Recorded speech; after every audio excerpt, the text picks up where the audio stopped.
Hello, and welcome to another episode of The Bedside Table. I'm your host, Devil Ellie. I actually was not going to wear this shirt dress thing. I had a friend's shirt on that said, "How you doing?" And then I decided, okay, well, if I'm going to put the horns on, I might as well wear something else that's red too. So I put this on last minute. Hold on. I'm going to mute my microphone, but I have to sneeze.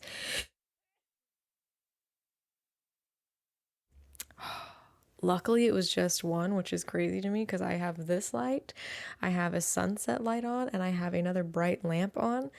And usually that's what gets me going is the light. By gets me going, I mean makes me sneeze. But yeah, I wasn't going to wear this. Hold on, let me get situated. Okay, I wasn't going to wear this top. I was just going to wear my friend's shirt. And you should have seen the struggle that I was in. So you tell me the last time that you put your head through an armhole and then tried to figure out why your shirt only had one armhole. I put this on, obviously not realizing that I had put my head through an armhole, and I was like, where's the other armhole? I was like thinking to myself, trying to rationalize it. I was like, did it just get magically sewn up at some point? Like, did this shirt just like magically form more fabric on it? Like, what? Do I have a regenerative shirt? Is that the right word? Regenerative? You know, like limbs that grow back. That's the word I'm looking for. I don't know if I'm using the right one, but anyway, happy Halloween. Well, it is Halloween as I'm recording this. It's not Halloween when I am talking to you now, but it is while I'm recording this. So you've got to be in the Halloween spirit with me just for this episode, just for tonight. Happy Halloween. How was your 2023 Halloween? Was it spectacularly spooky? Was it ghastly groovy? Mine was, I think both, but more ghastly groovy and less ghastly, just groovy. So if you watched or listened to my previous episode, the very first episode of The Bedside Table, by the way, also welcome back if you're returning. I appreciate you. Hello. Welcome back to my little podcast. But if you listen to the first episode, I think I talked about being hired on as a go-go dancer at my favorite club here in the city. It's a discotheque. So my Halloween was definitely groovy. I had a really busy weekend because I worked both Friday and Saturday at the club, and we had a Halloween event. We had a costume contest. It was a really nice turnout. It was a lot of fun having people be there again because it's not as busy as it used to be. When I used to just go there and dance my booty off, it's not as busy as it used to be. So it was nice. It was really nice to have a busy night, and I had a lot of fun. So yeah, I grooved my way through Halloween, and I'm not upset about it. I actually had a friend just text me tonight and asked me what I was doing, and I was like, I'm gonna be laying in bed. It's like, I'm gonna be in bed because I had a really busy weekend. He was like, but doesn't it just drive you crazy that there's all of this Halloween stuff happening out there? And I'm like, not really, because I would rather be in bed because I celebrated Halloween in a really nice way, and I had a lot of fun, and I'm satisfied with how I celebrated Halloween. I hope you are too. I hope your Halloween was fun. I was going to say in spirit of Halloween, we could read some really short horror stories. I know I can't read lengthy stories because of copyright, I think. But maybe if I just Google really short, scary story. Oh, it doesn't even come up in the autofill. Okay, 30 very short tales of horror that are better than most. So if you end up Googling this exact same thing, this is the first link that comes up. Let's just read a few of these and we'll get into today's episode of, where I've written down a few talking points and I'm going to just let my brain go with it. Oh, my belly hurts. I made some brownies. Oh no. Yeah, my belly hurts. I ate kind of a lot today. Kind of. I had soup and crackers and then brownies. I didn't eat like a lot. I think I just ate a lot in a short period of time. So I'm a bit nauseous. Okay, anyway. We're going to push through, okay? What? Okay. Let's read like a couple of these.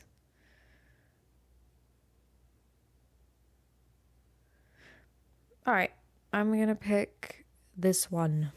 Seeing Red, the First Day of School by Zenryhao.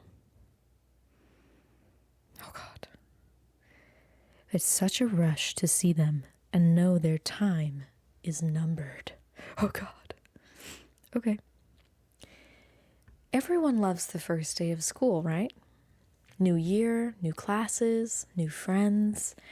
It's a day full of potential and hope before all the dreary depressions of reality show up to ruin all the fun. Yes, because my school time wasn't dreary or depressing at all. I had so much fun at school. Oh my God. No, I did. I had some good times. But it was also dreary and depressing. Okay, anyway. I like the first day of school for a different reason, though. You see, I have a sort of power. When I look at people, I can sense a sort of aura around them. Ooh. A colored outline based on how long that person has to live. Bro, that would be so creepy. Imagine someone coming up to you and being like, oh my God, I can see your aura and it's really nice. And you're like, really? Oh, what's my aura? And they're like, red. And you're like, ooh, is that good? And they're like, no. And then they just walk away. No. I have a feeling that's what this is going to be. Okay, hold on. Most everyone I meet around my age is surrounded by a solid green hue, which means they have plenty of time left.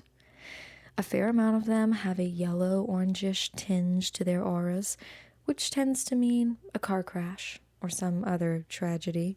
Damn. Anything that takes people before their time, as they say. The real fun? Okay. The real fun is when the auras venture into the red end of the spectrum, though. Every now and again, I'll see someone who's basically a walking stoplight. Those are the ones who get murdered or kill themselves. Jesus Christ. Also, hold on, a walking stoplight? Wait, never mind. A stoplight would mean it's red. But don't we just call stoplights, whether it's red, yellow, or green, a stoplight? Or is that a street light? No, it's a stoplight. It's a stoplight whether it's red, yellow, or green. Right? I know red means stop, so you would call it a stoplight, but don't we call stoplights even if it's red, yellow, or green? Please help me. Help me understand. Is it not a stoplight? If it's yellow or green, what is it? Slow light? Go light? Anyway. Okay. Every now and again, I'll see someone who's basically a walking stoplight. Those are the ones who get murdered or kill themselves. It's such a rush to see them and know their time is numbered. Yeah. With that in mind, I always get to class very early so I can scout out my classmates' fates. The first kid who walked in was basically radiating red. I chuckled to myself. Too damn bad, bro. But as people kept walking in, they all had the same intense glow. What? Everyone walking in is red? Everyone walking in is gonna die? Soon? What? I finally caught a glimpse of my rose-tinted reflection in the window, but I was too stunned to move. Our professor stepped in and locked the door, his aura a sickening shade of green. What? This took a turn. So this professor's coming in and taking out all his frustrations on these children. Okay. Well, professor. They say professor, so I'm guessing these are college students. I don't know. It says first day of school, though. Well, I mean, I guess you do have a first day of school, even if you are in college, because you still have summer break. So the professor was just done with y'all's crap. Done with y'all's shiz. He was like, all right, time to go, folks. And that was a really good one. Little twist at the end. I liked it. Okay, let's read a couple more. Ooh, My Daughter Learned to Count by Real Science 87. Oh, this is a short one. My daughter woke me around 11:50 last night. My wife and I had picked her up from her friend Sally's birthday party, brought her home, and put her to bed. My wife went into the bedroom to read while I fell asleep watching the Braves game. "Daddy," she whispered, tugging my shirt sleeve, "guess how old I'm going to be next month?" "I don't know, Beauty," I said as I slipped on my glasses. Aww, he called her Beauty. That's so cute. "How old?" She smiled and held up 4 fingers. "It is 7:30 now. My wife and I have been up with her for almost 8 hours. She still refuses to tell us where she got them." Ew. Oh, that one gives me chills. Oh. She held up 4 fingers. Ew, no. Oh, ew. Where did your kid get 4 fingers? No. That one was good. That one was good. Okay. No.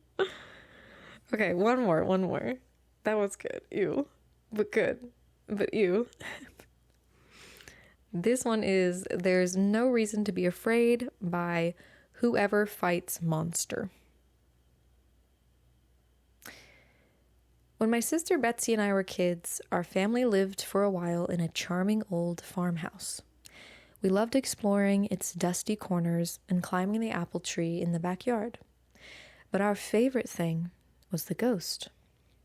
We called her Mother because she seemed so kind and nurturing. Oh, did she though? Did the ghost seem kind and nurturing? Are you sure? Are you dysfunctional like me? No, I'm kidding. Some mornings, Betsy and I would wake up, and on each of our nightstands, we'd find a cup that hadn't been there the night before. Mother had left them there, worried that we'd get thirsty during the night. Are you sure, though? I feel like you're assuming a lot of things about this ghost that you just happen to name Mother. Okay, anyway. She just wanted to take care of us. Among the house's original furnishings was an antique wooden chair, which we kept against the back wall of the living room. Whenever we were preoccupied, watching TV or playing a game, Mother would inch that chair forward across the room toward us. I don't know about this. Sometimes she'd manage to move it all the way to the center of the room. We always felt sad putting it back against the wall.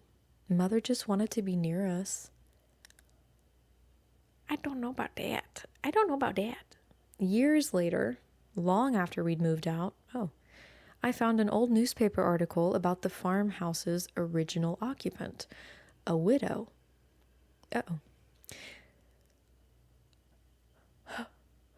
I'm sorry, I read ahead and I didn't read it out loud. I'm sorry, my brain just read it. Okay. She'd murdered her 2 children by giving them each a cup of poisoned milk before bed. Then she'd hanged herself. The article included a photo of the farmhouse's living room with a woman's body hanging from a beam.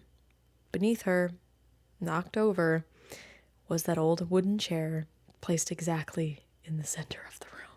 Holy crap, that one gave me goosebumps. Oh my god, I've got goosebumps on my cheeks. Does it ever happen when you get goosebumps in your arms and it just travels all the way up to your face? Dude. I'm not good with just straight up horror, like straight up scary. I'm not good with it. I love mind twisters, like psychological thrillers, things like of that nature. Horror, gore, just like straight up. Oh, that one was a tough one. That one was tough. That was good. I'm glad that was the last one. I can't continue. I'm sitting in a room by myself. Okay, I'm in an apartment by myself right now. I can't continue. Oh, happy Halloween. Happy Halloween, my beautiful listeners and watchers, if you're watching on YouTube. Again, thank you for coming back to the bedside table and joining me, your host, Devil Ellie, for today's special episode. I think that's it for the Halloween portion of this. So I'm going to be retiring the horns because that's enough. If you heard the sounds that those made, that was pretty cool. That is enough for me. Like I said, I can't take too much of the straight up scary. I have a friend who's really into that and love her to death. But she's like really into horror and like scary stuff, and I just can't. I just can't. No. Although I do we watch Black Mirror together. That's kind of like our show. So whenever I go over there, sometimes we'll just binge watch Black Mirror. I do like watching that just specifically with her. It's just one of those things. But Black Mirror, again, is like one of those like twisted, like play with your head kind of things. And I like it. So, yeah. You got me feeling a vibe. You got me feeling a vibe. Like how could I not think of you? You got me feeling a vibe. So I just had a few thoughts that I kind of wanted to talk about. There have been several experiences in my life where I've lost a friend, where I've lost a romantic interest, or things just didn't work out, and I've kind of, I guess, chased the thought of, or I guess I just kind of, I chased having them back, and I chased this idea that, oh, they will come back because we were such good friends. Like, there's no way they can't come back into my life. Or they will come back because we almost had something really amazing together. You know what I'm saying? Kind of these situations where you either lose like a best friend that you had when you were growing up, and now you're an adult. And I think now that I'm 28, it's been an interesting journey and an interesting lesson to learn that people change, and the people that you were best friends with for 10 years may not necessarily be your best friends as you transition into adulthood. So the people you grew up being friends with, even if you were friends with them for a decade or longer, doesn't necessarily mean that they're going to stick around for your adulthood. Because as I've learned, people come and go, and people change. As I said, people change, and you guys move in different directions. So that's what happened with a few of the really good friends that I had growing up. Oh, she likes the blankie. It's a heated blanket. It's perfect because it's been about like 32 degrees for the past couple of days. Not fun. I hate the cold, but she loves the heated blanket as much as I do. Love you, baby. So anyway, it's been a really difficult thing for me just moving on from these people. And some I've reconnected with, and I've reconnected with briefly, and then we've just gone our separate ways once again. Some I've reconnected with, and there's potential there for a rekindling of friendship, or we're just here for each other in this new phase of our lives, which is our adulthood. But I wanted to talk about it. I was laying out all of that to kind of talk about the topic of closure. Whether it's, a friendship, could be family, could be a romantic relationship, so a significant other. I feel like closure has been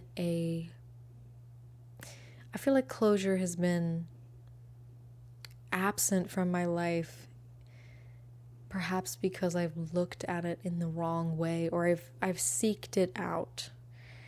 Sook. I think it's seeked. I've seeked it out in the wrong ways, and that's caused me more pain, because it's made dealing with the loss of a friend, or the loss of a friendship, the loss of a family relationship, a significant other, a romantic relationship, the loss of those relationships, it's made it harder for me to accept and move past. And I just wrote something down today because I was thinking about it earlier, and I thought, that's true. So let me share it with you. I had this thought and I was like, yeah, you're right. So the thought I had about closure was basically, if you can't get closure, because I think a lot of the times we suffer from these kinds of bonds, friendships, relationships ending because we feel as if, this person didn't give me closure. This person didn't let me know, what I did wrong, or why they left, or why they didn't come back, or whatever it is. I feel like if we can find ways to give closure to ourselves, we can make it a bit easier on ourselves to move past the pain of this loss, of this relationship. And I was thinking about it, and hold on, I'm sorry, let me adjust this real quick. Sorry, I had to adjust the microphone a little bit. I was thinking about just the ways that we can give ourselves closure. And one of the ways that I thought was basically thinking about and acknowledging where you tried. Because I feel like there's no way, at least, I guess I can only speak for myself, but I also feel like for everyone in general, there's no way that there's not at least something that you tried. I feel like in some way, no matter how small it was, you tried within this friendship, within this relationship, within this family relationship. I feel as if we can think about, find out, and acknowledge where we tried within the relationship and give ourselves credit for that. I feel like that's kind of a way to give ourselves closure. It's like, well, yes, things ended, but where did I try? What did I do? What effort did I put into this to make it work? I think that's a really good start in finding your own closure, in creating your own closure for yourself when you feel like you can't get it from the other person, or when you feel like it's not sufficient enough from the other person, whatever it is. I feel like we don't have to get closure from the other person. We don't need closure from the other person. I feel like we can give it to ourselves. Also, so along with acknowledging, recognizing, and acknowledging and recognizing where we have tried within our relationship, friendship, I feel like I lost my train of thought. I'm sorry. I feel like I had it. I was thinking about it, and then I started talking about, and then I kept talking, and then I lost it. Crap. Hold on. Just give me like a second. I know this is a podcast and I'm just supposed to keep going, but I had it. Oh, okay. I was talking about closure. What's another way that we can create closure for ourselves? Acknowledge, recognize where we tried. Oh, yeah, yes. Okay, back on it. Here we go. Let me say it before I forget. So along with acknowledging and recognizing where we tried, I feel like depending on when this friendship existed within our lives, when this romantic interest or relationship existed within our lives, I feel like it's fair to say that maybe we weren't we weren't well equipped with wisdom. We weren't well equipped with experience, with lessons that we hadn't learned yet. I just think another way to create closure for yourself is to give grace and compassion. Have grace and compassion for that version of yourself that didn't know how to make it work, or that didn't know how to deal with the change, or how to deal with the relationship itself or the friendship, how to navigate it. I think it's fair to say that we make mistakes, and that's okay. I have definitely made my fair share of mistakes within my friendships and my relationships, especially the ones that I've lost. But I wouldn't be sitting here today talking about it. I wouldn't have learned had I not experienced those things, had I not made those mistakes, had I not been stupid, and had I not known what to do.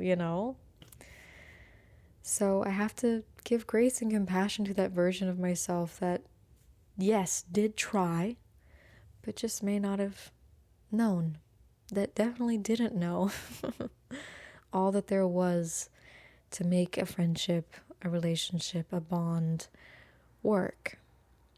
And then lastly, I would say, just remember it's not all on you. Like a relationship, no matter what kind, takes two people. And sometimes I say sometimes, I would hope most of the time it's not always our fault that things don't work out. Sometimes it's not really anyone's fault that things don't work out. Again, sometimes we're just young, dumb, stupid. Is dumb and stupid the same thing? Nope. Patrick Starr would prove me wrong there. He would. Because he would say, I'm not stupid. I may be stupid, but I'm also dumb. It's one of my favorite Patrick Starr quotes. I may be stupid, but I'm also dumb. Patrick's right, Squidward. If you know what episode that's from, please comment it. Please tell me in the comments if you know it. And don't cheat and look it up. I'm serious. It has to be true SpongeBob fans. Not that, not true SpongeBob fans aren't fabulous as well. But I love SpongeBob, okay? So if you're a SpongeBob fan, let me know in the comments if you know what that's from. Okay, anyway, that episode is so good. Okay. Actually, I may be wrong thinking of what episode that's from. No, I think I'm right. Anyways, that's one of my favorite Patrick Starr quotes. Okay, getting off track again. But I love that. Oh my gosh, that's so funny. I think Patrick Starr is my spirit animal. What's a spirit animal? Is that a bad thing to say nowadays? People don't really say that as often anymore, do they? I think I'm being stupid and also dumb. Okay. Anyway, back to what I was talking about. Yeah. So I would also say, again, my last tip for creating closure for yourself would be just to acknowledge that you weren't the only person in that situation that caused the events to unfold. Sure, we made our mistakes, as we acknowledge in step 2 of creating our own closure. This is just step-by-step thing now, I guess. Step 1, 2, and 3. But for real, I think we also have to acknowledge that things also didn't work out, or things happened how they did. Things unfolded not only because of us, because of the other person involved too. And that doesn't mean that doesn't make it a bad thing. That doesn't make them bad people. Sometimes things just don't work out, and that's their way of working out, if that makes sense. So when things don't work out, it kind of worked out how it was meant to. That may be a little bit woo-woo for some people, but if it resonates with you, awesome. If it doesn't, that's okay. But I think things work out how they're supposed to. And not necessarily in a way where like we lose our intention, like we start moving in a direction with no intention and we're like, things will just work out how they work out and that's how it goes. I think when we intentionally choose, I think when we move in life, things are going to get a little bit woo-woo now. I realize that that's the direction I'm going, but I'm going with it because my brain's going that way. So here we go. Strap in. We're getting woo-woo and not Sims woo-woo. No, that's woo-hoo. Here we go. Oh my goodness, my brain's going everywhere now. I feel like being more intentional with the direction that we're moving helps things work out more in your favor. But kind of, I guess, in a sense, I don't know how to put this, but I just think if we have more intention with where we're going with our lives, so if we make more intentional decisions, like if we want to create better habits, we have to be intentional about that. We can't just say, oh, I want to do this. I want to work out more. I want to eat better. Like, I want to sleep more. I want to have better sleep. Like, I don't want to spend as much time with on technology. And I don't want to eat as many snacks past 9 p.m. Me. But I think saying it is one thing. I think that's a good first step. But I think to be intentional about it, that comes with the actions. So if you want to be intentional about a habit, you actually have to implement the habit that you're saying you want. So I think saying it is the first step, and it's good. But I think we've got to be intentional about it too. And it's hard. Being intentional about things is hard. And I'm someone who struggles sometimes with it because I just don't know what's going to happen. It's like with some decisions I make, it's like, I just don't know how things are going to go. Or sometimes it's like, I know if I start being more intentional with my life, things are going to start working out better for me. And that means I might lose some people. That means my life might move in a scarier direction. If that makes sense to anyone, it's kind of like when you do start being more intentional with your time and your energy, you start to recognize, you kind of start to see what isn't going to be following you into this new direction. And it's scary. It's scary. But it's okay that it's scary. It's okay that it's unknown. And it's okay if we don't know how things are going to be. That's okay. We'll never know. But the best we can do is be intentional about the direction we do want to move in, that we can control, and that we can know. So what we do, we can know, if that makes sense. So if you want to move in a particular direction, do it. Put in the effort and start doing the things that you want to do. Start moving in that direction, even if it's scary to be walking that path. Being more intentional about what we do and where we go, I feel, makes it a little less scary. Again, yes, we will never know what's ahead of us. We will never know what's on the other side of choosing these things or making more intentional decisions. We can't really ever know how things are going to work out. But I think it helps to give ourselves a direction and to be on purpose about it. To be like, yeah, I want my life to be better in this blah, blah, in this way, and I want to treat myself in this way. And I may not know how my life is going to necessarily unfold, but these are the things I want to do. This is how I want to spend my time and my energy. And this is the direction I want to move in. And I may not know the destination because I can't see the future, but I do know what direction I want to go in. And I feel like that helps to ease the panic. At least for me, I find that being more intentional helps ease that fear of the unknown. It's still scary, don't get me wrong, but I feel more confident in myself when I choose a direction and when I choose what to do with my time and my energy, and I choose it out of love for myself and love for my life, and I choose it out of wanting to enjoy my life. Yeah, maybe that wasn't as woo-woo as I thought, and maybe some of that really didn't make sense to y'all, but if it did, yay. If it didn't, that's okay. You got me feeling a vibe, like how could I not think of you? You got me feeling some type of way from the songs. It's too early days and I can't seem to keep my mind off of you. It comes and it goes, but it's never gone. How can I go on without you? Please, don't let me.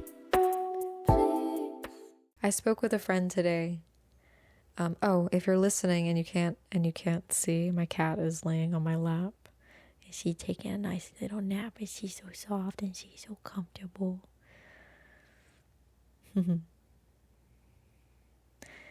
I had a conversation with an old online friend. He's a streamer friend of mine. Back when I was streaming Roblox, I had a conversation with him. He's in his final year of college. Yay! Yay! So proud of him.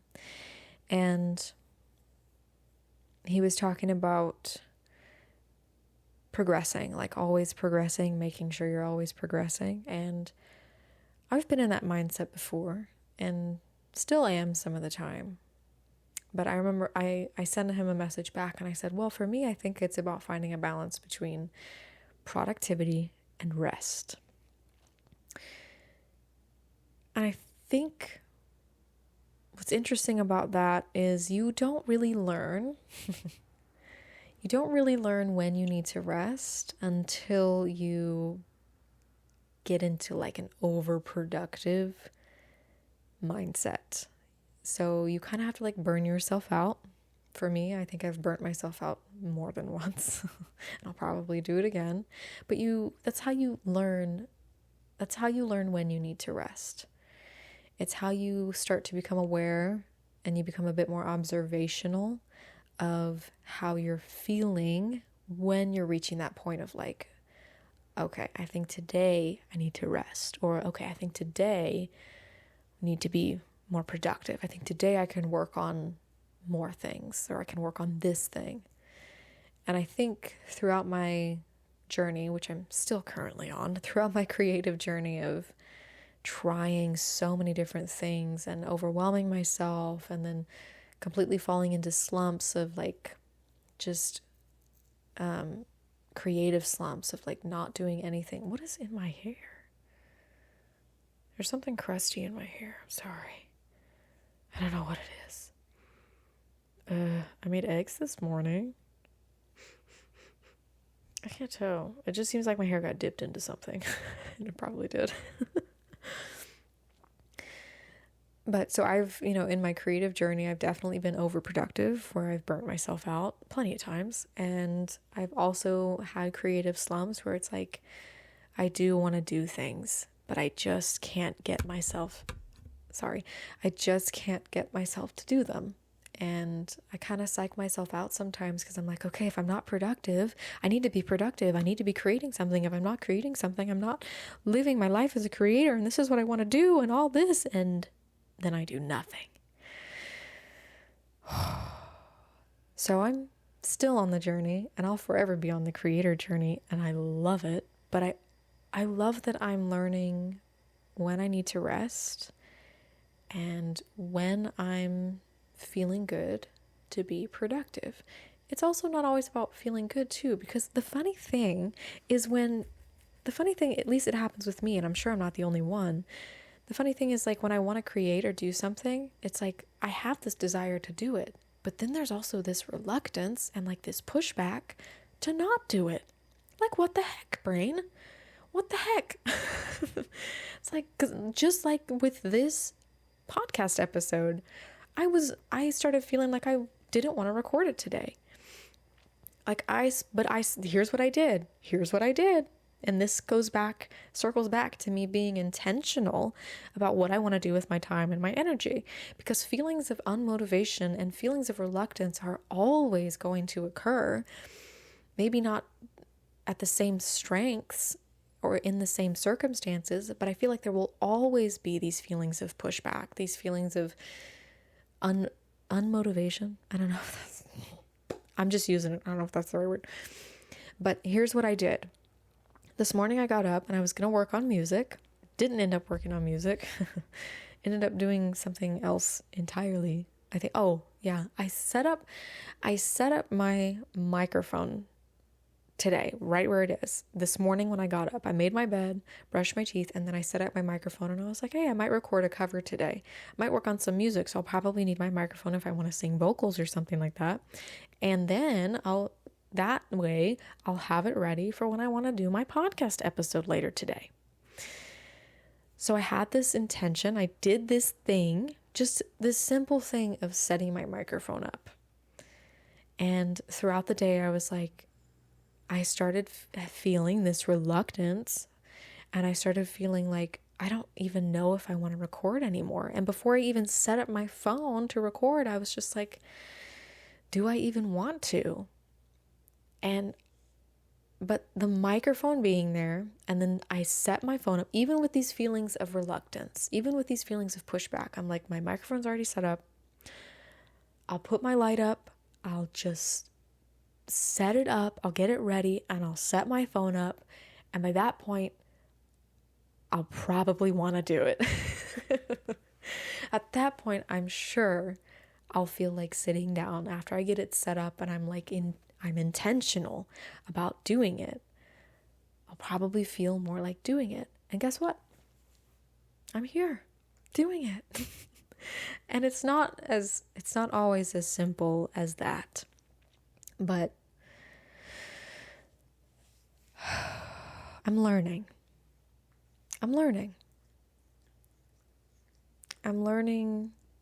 how to be a creator, and I'm learning how to be a better creator, because I am being more intentional with how I show up as a creator for myself. Oh, almost made myself cry a little bit there, because it's been a really tough journey for me as a creator. But it's amazing. I wouldn't trade it. I don't think I'd want to pursue or be anything else. And I feel like I can only say that because I've always wanted to create.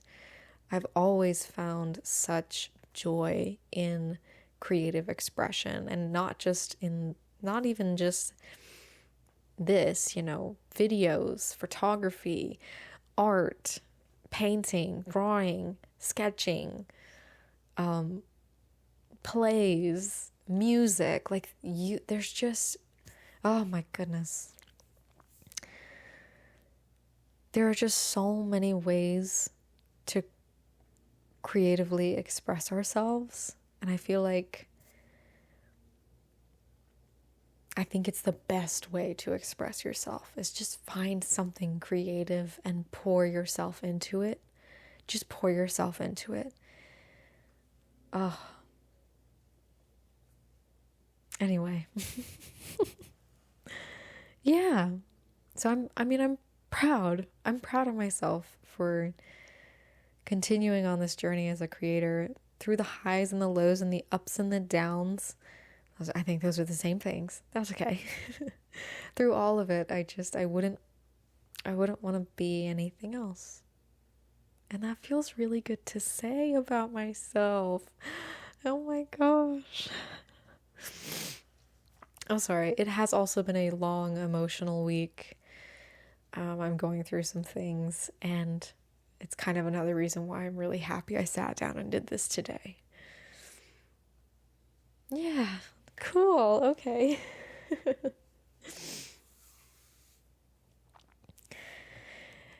Oh, lovey Dorothy, my sweet girl.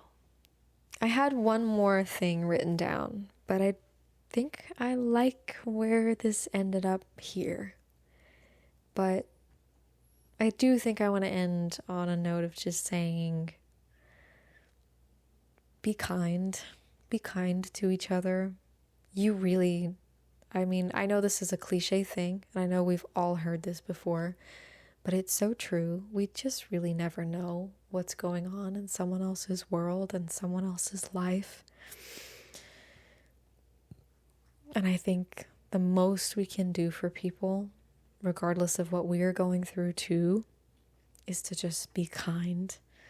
As kind as we can in our moments, because I know it's hard. I do. I know it's hard. But if we try, we'll get there. We just gotta try. So just try, be kind, and happy Halloween. It's not Halloween when you're listening or watching this, but it is for me. So happy Halloween to me, and happy whatever day it is for you. I hope it's a happy one. And thank you so much for joining me for episode 2 of the Bedside Table. And I'll be back with more. I'm excited. I'm excited to talk more. I've got a couple ideas brewing in the brain stew, and I hope to share them with you soon. I hope that they come to fruition soon, because I'm going to be intentional about them. But I do have some stuff going on, so it might be a little while. But again, going to be intentional about them. So, yeah. Thanks for listening, and I will see you in the next episode of The Bedside Table. Bye, folks.